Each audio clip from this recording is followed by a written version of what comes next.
This is the Unacceptable News. I'm your host, Justin Bush. Today we're going to talk about my own personal experiences. It's going to happen. The last video I did, I talked a little bit about my personal experiences. I've written a book. It's on Amazon, on Kindle. It's called Violence Will Not Be Tolerated, an alien abduction story. So today's video is about alien abduction, and more specifically, it's about an alien abduction that I personally had when I was about 21 years old. So I was living in a small town, Millsboro, Delaware, in Sussex County. I was maybe a quarter mile from a chicken plant. On the other side is the bay that goes out to the Atlantic Ocean. I believe there's a nuclear power plant around that area somewhere. So anyway, at the time I was working overnights at a hotel. And so I would work from 11 to 7 a.m. I walked to work and walked home. On one of my days off, I woke up at 8 o'clock, which was normal for me, 8 p.m. The sun was still up, it was summertime. So that night, when I woke up at 8 p.m., I realized I didn't have to work, so I slept in until 10. I got up again at 10 p.m. and I went to the kitchen and I got some fried chicken. I gave the scraps to my dogs, and I went back downstairs to watch some TV. So I watched TV downstairs for a few hours, and we had basic cable at the time. I've never been wealthy. My family's never been wealthy, or at least most of them. So we had basic cable, and at 2 o'clock in the morning, all of the channels would go to infomercials, except for one channel. Which was great because I liked watching fishing. I used to be a pretty avid fisher. I used to go constantly. I lived in an area near the ocean, so I've done a little bit of deep sea fishing, but mostly I really liked freshwater fishing. There are a few small lakes around where I grew up that it was like brackish water lakes, a lot of them. But I was able to go fishing quite a bit. So at 2 o'clock in the morning, I had been watching TV for a few hours. The infomercials came on, so I changed the channel to the only channel we had that didn't play infomercials. And it was a fishing show that was hosted by a pro bass fisherman. I can't remember the name of the show, but essentially I was watching that show. Around 1 o'clock, my dogs had gotten up and they had gone to the first floor and they laid in the living room on the floor. They did that a lot, especially in the summer. The temperatures wildly fluctuated in the house, and they would often go and lay on a grate on the first floor in the corner of the living room. So what ended up happening was I was laying down there about 15 minutes after 2. I have an alarm clock next to my TV. I heard a loud bang coming from the other side of the basement. There's a small room offset to the left side at the foot of my bed. And when that happened, I assumed that my dog must have snuck downstairs and was getting into something. It was a loud bang with a sort of a reverberation. It was a strange sound.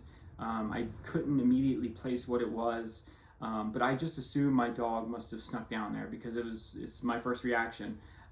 He did get into the trash sometimes and things like that. He was a bit ornery, that dog, so I just assumed he must have found something that he was messing with. I could see the stairs from my bed, so I never saw anything come down there, but I thought, well, maybe I just wasn't paying attention. I was watching TV. The real thing is that my dogs are loud. The stairs to the basement are extremely steep, and my dog had a bunch of tags, so they would make tons of noise when they went down the stairs. He was so big and lumbering that he couldn't walk down the stairs right, so he kind of stomped and clicked and clacked on his way down. So I couldn't imagine him being able to sneak. In fact, I couldn't imagine either one of my dogs being able to sneak downstairs without me noticing. But when something like this happens, you just go off your first reaction. So I heard a noise. I didn't know what it was. I was kind of already sat up in bed. I kind of rolled over and started yelling at the wall. And there's a reason I did this. When we first moved in, we put a wall up that was unfinished. We needed to put to separate the two rooms because they were both connected. So we used one part as a storage area that went behind my closet, and that wall was just a framed wall with no insulation or particle board or anything like that. It hadn't been finished. But since I needed a closet, I just put my stuff up. So you could actually walk from the small room through the corridor that we used for storage and walked right out into my closet if you wanted to. You could step right between the joists of the wall, and so you could essentially, like Narnia, you could just pop right out of the closet if you wanted to. This is not a euphemism. So you could step through, you could walk through this hallway and step right through into my closet area, which is on the left side of my bed. So when I rolled over with my back towards the stairs and yelled into that wall, I was kind of just yelling through that corridor, like, hey, get out of there. So I'm yelling at my dog, like, hey, get out of there. And there was nothing, no sound. My dog is extremely skittish. Anytime you just raise your voice, he would freak out and run away because he would get scared like you were going to hit him or something like that. I don't know who owned him before, but he seemed pretty afraid that people were going to hit him. He was a big, strong dog, but he was worried. So if you just walked up and he was doing something he shouldn't be doing, he would panic and run and kind of hide for a little bit until he was sure that he wasn't going to get in trouble.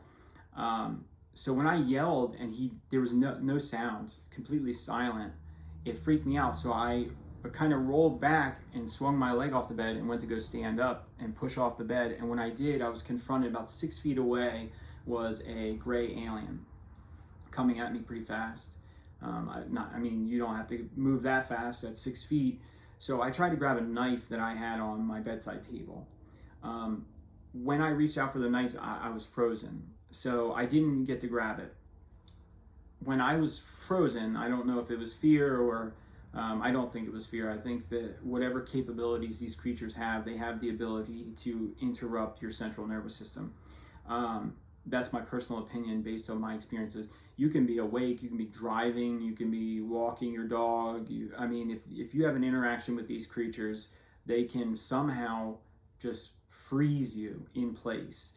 Your brain is operating, but it's almost like if you've ever fallen asleep on your arm and your brain is telling your arm, like, lift, but your arm is numb and it can't. It's almost like everything from the neck down is numb. The brain's operating fine, but the body's not responding. So your brain is saying, run, run, run, or in this case, I'm trying to grab a knife to stab this creature because I'm scared. I don't know what this thing is. Well, I knew what it was, but you're being confronted in I don't want to say dimly lit basement. One side was lit, the other side was not lit. But you're being confronted by this creature. And so I'm trying to defend myself. I was frozen, and the creature said to me telepathically, violence will not be tolerated. We are not here to harm you.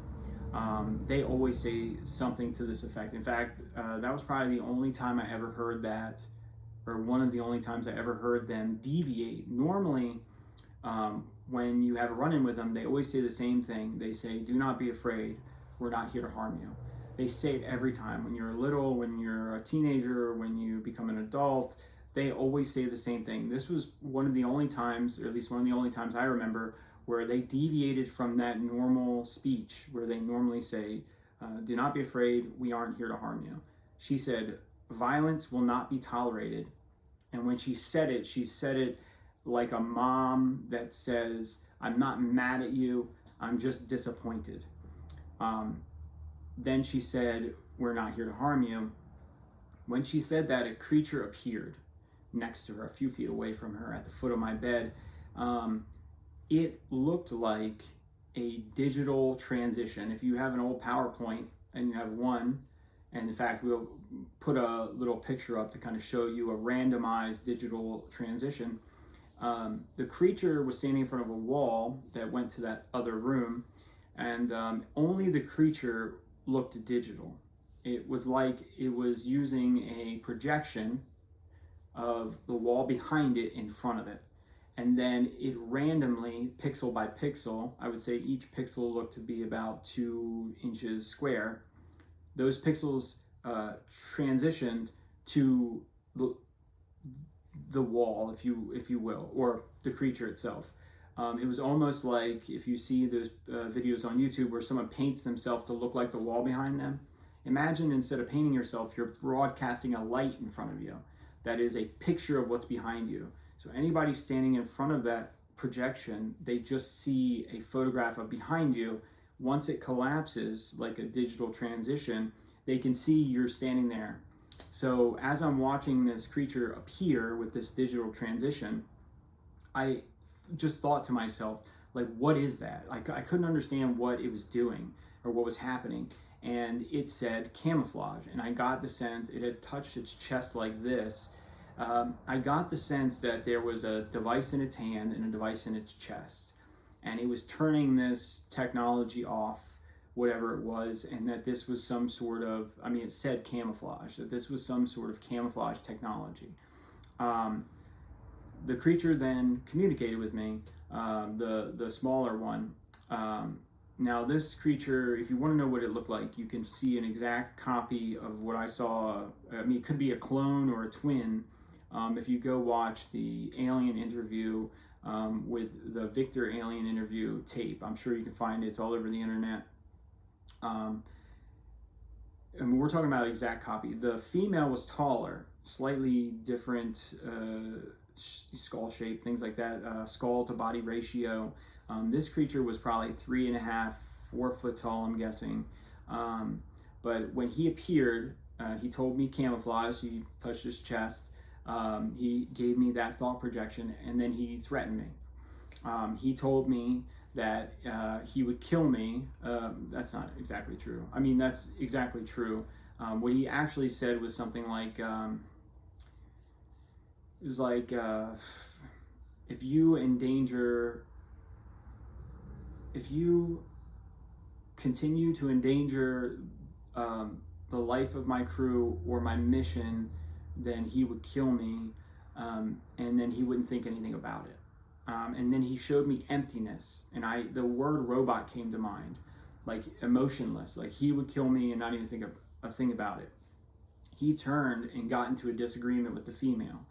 The female turned to him. Now I could hear all this telepathic communication. I could hear all of it. The female says, there's no need to kill him. You know, he's not going to hurt anybody. She turns to me knowing that I'm listening to her. So it was almost like a play, like they did it in front of me on purpose or something. At the time, I didn't think it was fun or a play. But she turns to me and says, she says to him, you know, he's not going to hurt anyone. You know, there's no reason to do that. And then she turns to me and says, "Are you?" And I was like, "No." At this point, I'm bested. I've been immobilized. I'm surrounded. I'm terrified. I just agree. I was like, I'm not gonna do anything. It was at that point that they started to communicate with me a little bit nicer. The female told me she was an anthropologist, or a lot of people with thought projection, a lot of people understand that there's always a translation error when you're communicating from one group to another, right? So languages aren't exactly the same. Each word has a definition, but those definitions are derived from cultural things. So sometimes you may say one thing and it just doesn't translate properly into a different language. Even if it gets your point across, it may have a cultural context or a historical context. Like for instance, just recently there was some talk about the word maroon. You know, Bugs Bunny used to say, "Oh, you're a maroon." That referred to black people that escaped slavery and formed these little communities with each other. They would say they're marooned, and they would, to insult each other, they would say you were a maroon, like you're one of them, you know, freed slaves. You know, if you call somebody a maroon today, they think that you're an idiot. That has been lost in translation. That historical cultural context has been lost in translation over the years, for most people.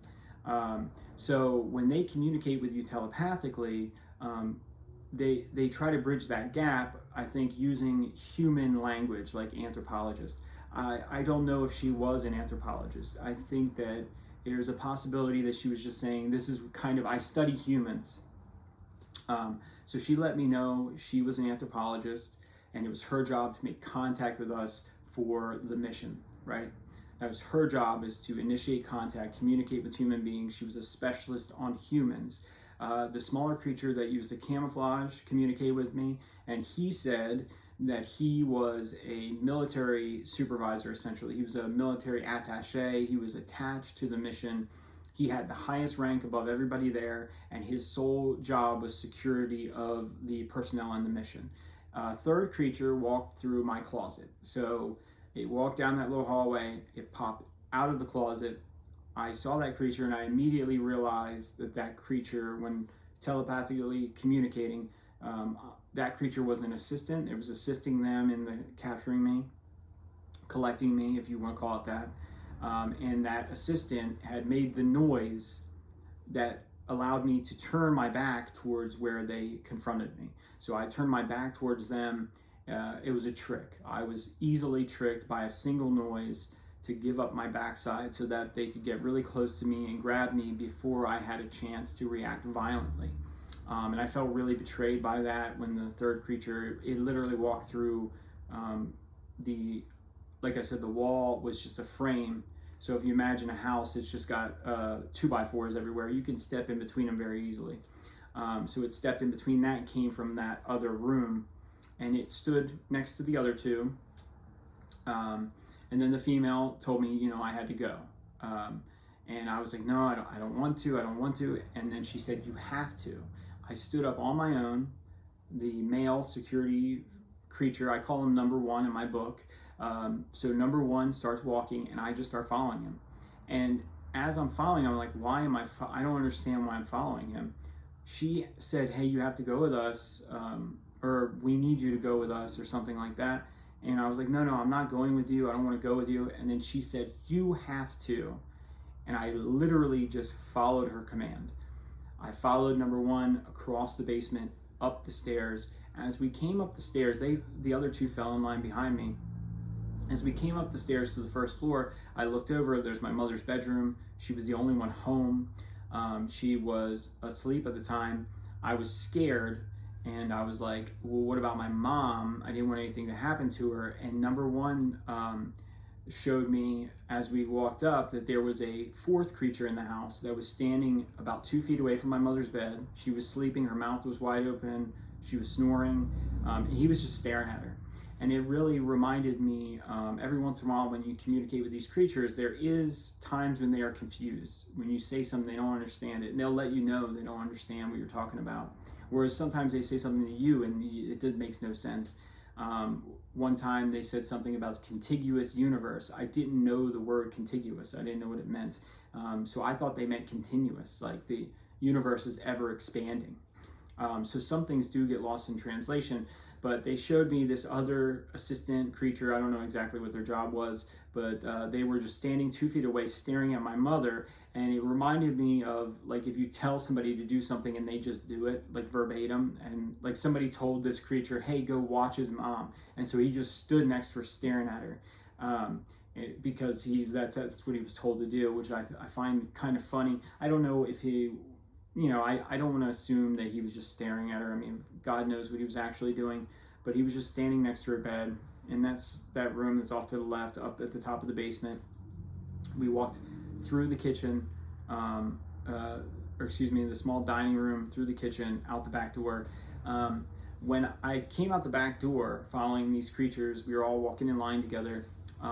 There was a craft about 20 yards in our backyard. It was behind these two trees. There's a row of trees that are many feet apart. The trees had all their limbs cut off. They're pine trees up to about 12, 14 feet off the ground. Between two of these trees, just a few feet behind them, about 20 yards away from the back door, there's a egg-shaped craft with dazzling lights blinking all over it. There's a video that was released a few years ago that I'll probably do a show about in the near future. And if you see what it looks like on that video, I'll post either a picture or a clip of it. Shaped object with some rather unique looking appendages. We don't know what that really represents, but it clearly is the overall shape, and you can see that because the flares in the background are illuminating smoke, which are backlighting this object. That's exactly what I saw. The colors of the lights, the kind of shape of it. I mean, it's so close to what I saw in real life that when I saw that video later on, I was like, this might be a real video. I mean, who knows if it is? I wasn't there, but it's so close to reality that it's it's difficult to overlook that piece of evidence because it's so close to reality. So anyway, I follow number one across the yard.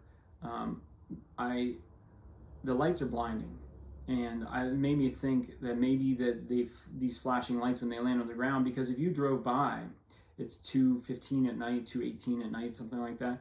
If you drove by and saw this, you would just assume there's a birthday party or maybe emergency responders or something. There's an accident, something like that. As you got about 10 or 15 feet away from the craft, I looked to the side and you realize that these lights were actually kind of like lasers. They came out of the ship in a cone shape, and they were extremely bright, much more like laser light than they were like, say, a flashlight or a house light. And once you got close enough to the craft, they didn't blind you at all. It was almost like they were designed so that once you got close enough, they wouldn't interrupt your vision. But if you were, let's say, 20 feet away, you couldn't really tell. You could kind of tell the overall shape of the craft, but you couldn't exactly tell what you were looking at because they were so blinding. And these were colors like blue and purple and yellow and just white and all these different flashing colors from different, slightly different locations on the ship. But anyway, in the darkness outside that night, when I saw the ramp going up into the ship, I thought it was a ramp. If you've ever seen a loading truck and they have the ramp come out and it's got lines across it, those grooves are for traction when you're loading and unloading. So I see this dark colored ramp at the foot of this craft as we're going up. It's sitting on some legs. I didn't exactly see how many legs, but I could at least see, I think, 2 legs coming out from the bottom of this craft. Anyway, so we're approaching the ramp, what I thought was a ramp, and as I start to walk up behind number 1, I literally trip and fall. I fall into him, I touch him. His clothes were very soft but kind of hard underneath. If his clothing is black unitard, or they've got boots and they've got the black cat suit on, just their hands and their head exposed. His uniform felt kind of synthetic, the outside of it. It felt like a fabric. It felt like it could have been synthetic, something like what a tent is made out of or something like that, but not as not as tight of a weave. But underneath it felt, it reminded me of a race car driver's suit. They have layers of insulation. That insulation is a fire retardant material to protect them against crashes and fires. So if you've ever felt a race car driver's suit, there's that little bit of give. So I bumped into the creature and I looked down when I tripped and I realized that it was stairs. And the stairs were probably 6 inches wide. In the darkness, I thought it was a ramp, but really it was stairs. And as I'm looking down at my feet and I'm going, why did they make it like this? It didn't make sense. I looked up and number 1 had done an about face at the front of the craft. There's a arch-shaped doorway. And he looked me in the eye and he showed me a schematic of the ship. And it was like a video of the ramp. It was a white background with black lines showing the overall shape of the ship. It showed how the ramp under pressure was extremely strong, but once it lifted up, it was weak and it collapsed. It was made out of these multiple parts that are kind of bolted together. If you, the closest thing I could think of is like a garage door or men's wristwatch. Men's wristwatches are made, the metal wristwatch bands are made in pieces that are kind of pinned together, and they have that flexibility. But this was made so that when it came out and sat down, it's very strong from the top, but if you essentially lifted it up, it would slide underneath the curve of the ship. So it would retract and go underneath the first floor of the ship. And he showed me this in a schematic. He turned around and told me to come in, or motioned for me to come in. I followed him in. As soon as I came in that front archway, there was 4 creatures on my immediate right side. There was a curved hallway on my left. There was what looked like a cockpit area or an operations center on my right. That operations center on my right had 4 creatures. 3 of them were at consoles around the front of the ship. The front of the ship was curved like an oval. And then there was a center chair with a captain. He was standing up at the time. these creatures kind of told me their job, but what really happened is the moment I stepped in, I turned and looked at them. They all looked at me, and they telepathically told me that they knew what I did, and they were going to treat me as a danger to them. So they were going to treat me as a threat while I was on their ship. So number one had telepathically communicated that I tried to stab the female creature, and they essentially were saying, hey, we're keeping an eye on you now because you did that. And we're going to treat you like a danger while you're here. So all the creatures knew what I did already, even though I had only done it a minute before, or maybe 2 minutes at most. Anyway, so the chairs were pedestals. They remind me of those 60s, 70s egg chairs, but they had they were all metal. Everything's metal. They had a pedestal base that blended into the floor. The floor looked like it was made of grids, almost like a metal, like those marble floors with the black and white squares, like checkerboard squares. It kind of looked like that. The consoles came straight out of the wall, like they were molded or sculpted. They came out of the wall at a curve, became a table that these creatures were sitting at, and then they curved back into the wall in almost like if you built a floating shelf off of your wall, except for perfectly sculpted, perfect curves. There were I-beams that came up the wall. They were very, very thin, perhaps just a few inches wide, maybe only 1 inch wide at the wall. But then as they went above your head, they expanded and got bigger and bigger. In my book, I describe it as taffy. If you took taffy and you grab one end of it and you pulled it, and like real thin on this end, but it gets bigger on this end, that's the way the I-beams looked. Everything was curved. The inside was completely curved. The doorways were curved. Everything had beautiful curves. Everything looked metal. There was a wall in front of me that kind of rounded around this little area. I got the sense there might be a hallway on the other side, but I didn't see that. I was told to get naked right then and there. I did. Well, that's not true. I was told by number one to derobe, to take my clothes off. I went to take my shirt off, and the light from inside, there's lights everywhere, but you can't see a light source. People talk about it all the time. I don't really want to get into it because I don't know what the source of light is. I got the feeling that perhaps the walls themselves are sort of emitting photons somehow, like maybe they're electrified and somehow that's creating photons, but I couldn't tell you. So anyway, I took my shirt off. I argued. I was like, I don't want to get naked. And they're like, you have to. And I did the same thing. I did exactly what they told me to. I went to go take off my shorts, and I wanted to ask if I could keep my underwear on. And I went to go ask them if I could keep, or number one, if I could ask him if I could take my underwear off. And he's like, before he could even answer, I was just like, whatever, and took them off. I got the sense that he was just going to force me to anyway.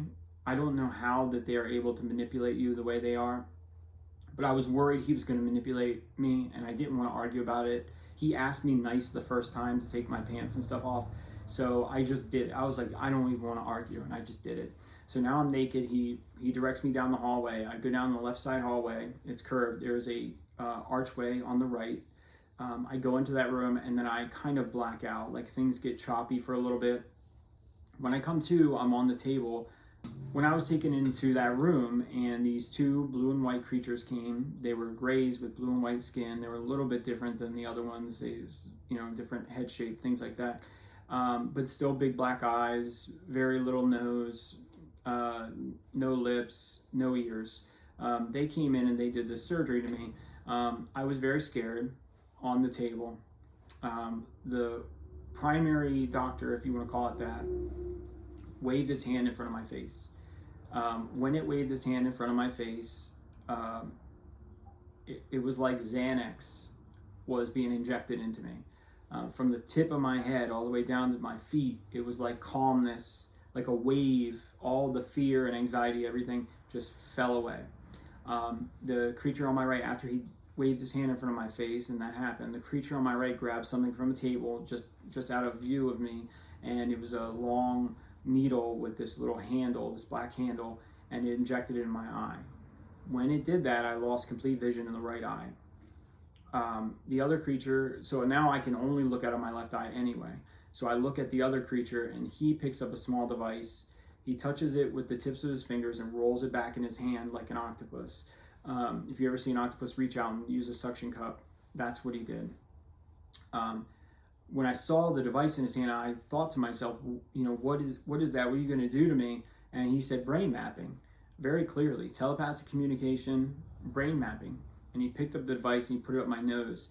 I heard a distinct pop of cartilage as it was forced up my nose. It was one of the most painful, in fact, it was the most painful experience I've ever had in my life. Then there were these vibrations that came out and they kind of echoed around my skull. The next day after this happened, I referred to it as 1,000 bees exploding out of your skull. If you've ever had a really bad fever where your brain expands and pushes up on the inside of your skull, imagine that plus somebody tasing your brain. It was tremendously painful, extremely painful experience. Once he removed the object, the pain went away immediately, and then he leaned in with his right eye and put it up to my left eye, like an inch away. I don't know if he was looking for something. I got the sense that there was some sort of communication, but I just can't remember what it was. After that, during that, I could see that there were protrusions above the eye.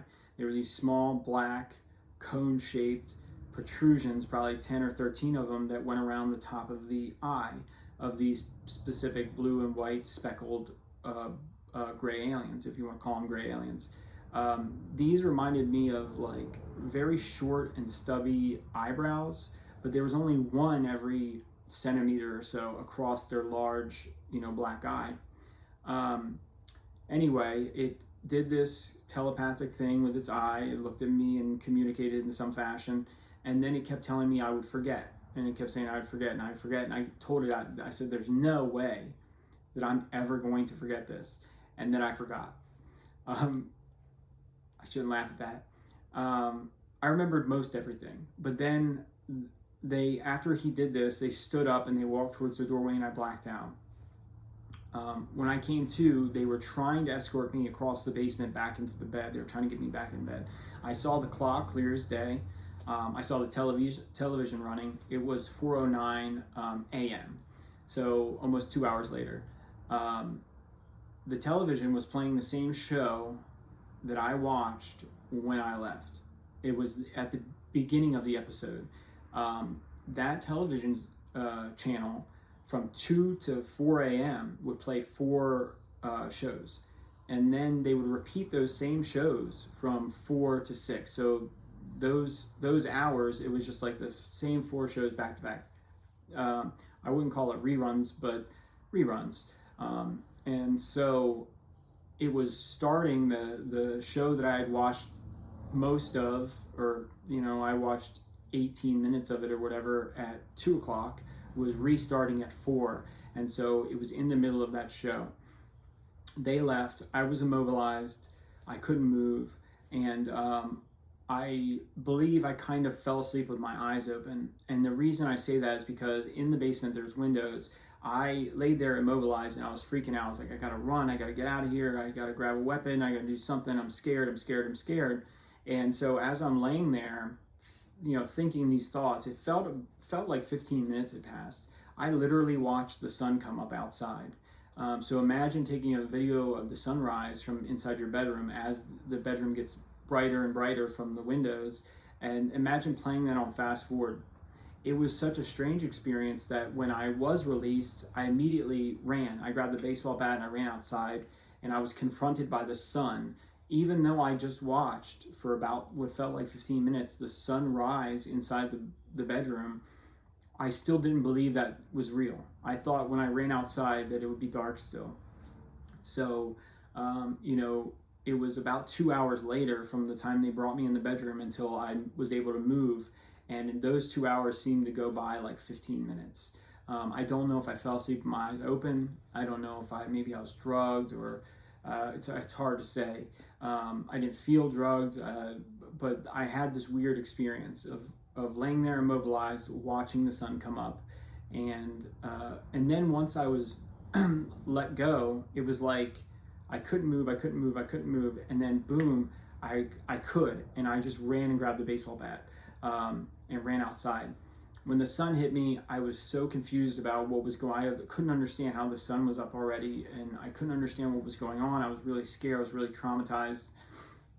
I went to the back door and grabbed the phone and called my mother. She was gone. She had woken up early that morning and left to go to a doctor's appointment. I talked to her on the phone. My dogs were locked in a room, padlocked in a room upstairs. They're not allowed on the second floor of the house. We didn't have a key to that room. So somebody in the middle of the night was able to unlock that door and put my dogs in. So that was a huge red flag. My eye was completely bloodshot, my right eye. The whole eye looked like every blood vessel had expanded 10 times. So from, just a few feet away, my whole eye was red. Like the blood vessels had burst, which they hadn't. They were just expanded. They shrank, later on the day. It went down, but it never hurt.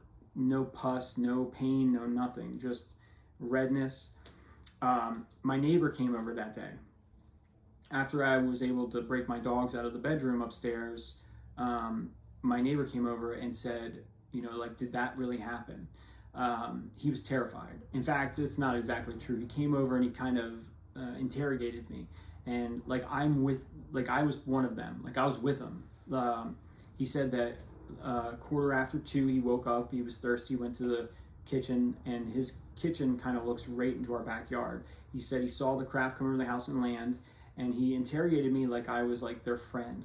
I can only imagine what he saw out that window. He wouldn't admit to everything, and I wouldn't either. We talked about what happened, but we kind of didn't. It was like we were scared to tell each other everything. It was a very weird conversation, but at first he was interrogating me like I was one of them. And when he realized how scared I was, he stopped that. He was like, oh, you're like a victim or something. But if he really did see everything, like he said I saw everything. So if he really did see everything and he saw me following these creatures up into this craft, like he said he saw it landed back there, he saw, he said he saw everything. So he sees me walk up in there, just walk with them. If you saw that, you would imagine I was with them too. So he at first was interrogating me, and then when he realized how traumatized I was, he kind of calmed down. He begged me to tell him that he wasn't crazy. He was like, that really happened, didn't it? And I was like, you're not crazy. He pointed to where he saw it land. So we have independent confirmation. He saw it where it was landed. I saw where it was landed. I eventually went to two different doctors, and there was a small black object implanted in my right eye, in the white of my right eye. And I had that examined by two different doctors. They both agreed that I had this object. And so that's the bare bones story. If you happen to read my book, it's a lot more elaborate. It goes into much more detail about my experiences. But that experience, that abduction when I was 21, really woke me up. Completely changed my life. I was really traumatized by the experience, and that kind of put me on the path to learning about abduction, aliens, UFOs. When this stuff happens to you, this funny thing happens where you just want to study, you just want to understand, why did this happen to me? Some people think it's delusion. It's extremely hard to call it delusion when you have two independent witnesses. When you have physical evidence of the encounter. Where the craft landed in the backyard, all the grass was gone. One day there was grass, and the next day there was an 8-foot wide circle where all the grass is gone. I mean, it's gone. I don't even know how to explain how grass could disappear. Somebody asked me, well, what did it look like? I said, just imagine you dig up an 8-foot circle, you take all the grass out, you shake the roots out, you carry it away. Right? Then you put all the dirt back and you kind of just smooth it out nice, and you let it settle, and then you show up a few days later and take a picture of it. That's what it was like. Literally, all the grass had disappeared. There were no ants in that circle. There were no bugs. There was nothing. I don't know how you can make grass disappear like that in the middle of the night. But it was extremely interesting piece of evidence at the time. So you have my dogs locked upstairs, you have my neighbor as a witness, you have an object in my eye, you have the red bloodshot eyes, you've got the grass that disappeared. My dogs never acted the same ever again. They never slept in the basement again. They would go up to the basement and sniff it, and they would freak out. All their hackles would raise. They would growl. They would bark like something was down there, and they wouldn't stop until I go down there and turn the lights on and look around. I'm like, there's nothing here. Whatever they smelled. And the other thing is they avoided that spot in the yard as well. They would go up and sniff the edge of it, but they would stay out of it. They would go around it. One time my female dog started to walk towards it. My male dog bit her pretty hard. In fact, it's in the book. I'd never seen him attack her like that. They were best friends. And when he bit her like that, it was like he was trying to stop her from going too close to the circle. And I'd never seen that behavior in my dogs before. It completely changed, not only changed my behavior, it changed my dog's behavior, it changed my home life. And because of that, I've created this YouTube where I plan on investigating. I plan on bringing you stories from UFO and paranormal phenomena. I plan on doing some long format interviews of other experiencers and what things have been like from their end and what they have to say about their own experiences. If you'd like to support our channel, there'll be links in the description below as well as in the pinned comment. That's the Unacceptable News. Don't like, don't subscribe, just run.